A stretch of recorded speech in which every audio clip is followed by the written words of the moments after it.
the collector of whispers.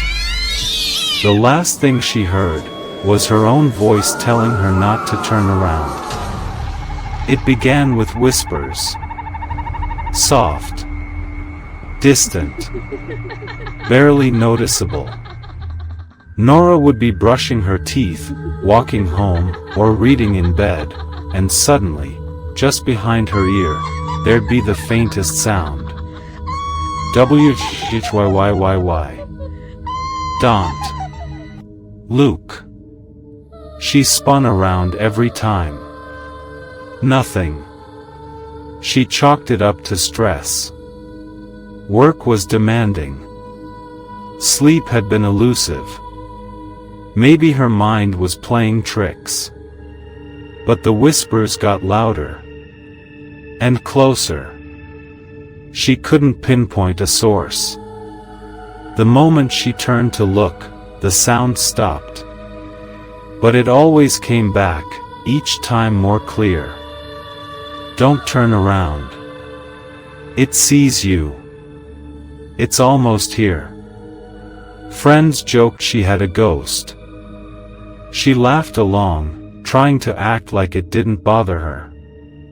But by the third week, she stopped laughing. Because the whispers followed her everywhere. At the grocery store. In elevators. Even in crowds, they slithered behind her thoughts, constant, nagging. You're feeding it. Stop listening. Don't turn around. She saw doctors. Got scans. Nothing abnormal. She passed every test. But she felt it. Its presence. Right behind her. Like someone breathing on her neck. Then came the night. She was lying in bed, paralyzed with dread. The whispers were so loud she covered her ears. But they were inside her head now. Please don't look. It's hungry. And then, silence. Total silence. Nora opened her eyes. The clock blinked 3:03 a.m. Something inside her snapped. She sat up. Took a deep breath. And turned. Nothing. Just the dark. An empty room. She laughed nervously and whispered to herself, "That's it?" Her voice echoed slightly. Then it vanished. She spoke again. No sound. She tried to scream. Her throat strained. Her mouth moved. But nothing came out.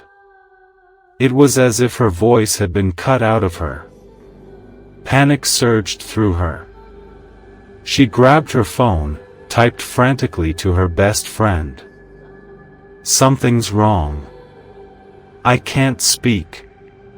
She received a reply. LOL what? I can hear you fine. But she hadn't spoken. She was texting. She looked into the mirror across the room. That's when she saw it. A shadowy figure clung to her back. Thin and wiry. Its limbs wrapped around her like ropes. Its face pressed near her neck. No eyes. Just a mouth, wide and constantly moving. It didn't whisper. It fed. Nora tried to claw it off. Her hands passed right through. It didn't flinch. It smiled. And then, she heard something. Faint. Echoing. Coming not from outside, but inside her skull. Her own voice. I told you not to turn around. The next morning, Nora walked outside. Her neighbors waved. She waved back. But she didn't speak. Couldn't. At the cafe, the barista greeted her cheerfully. Nora mouthed her order. He smiled as if he'd heard her. But she made no sound. She typed messages, wrote notes, but no one seemed concerned. It was as if the world believed she still spoke. She screamed silently in her room. Her parents FaceTimed her. They laughed, chatted, told her she sounded tired. She tried to write, "I'm not speaking." It took my voice. No one listened. Every reflection showed it still on her back. Smiling.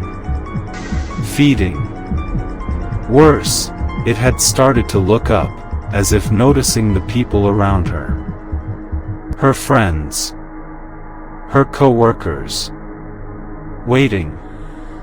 If you're alone and hear a whisper behind you.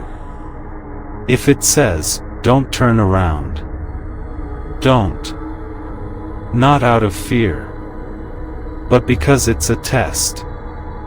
Once you look, it chooses you. And once it feeds, it looks for the next voice.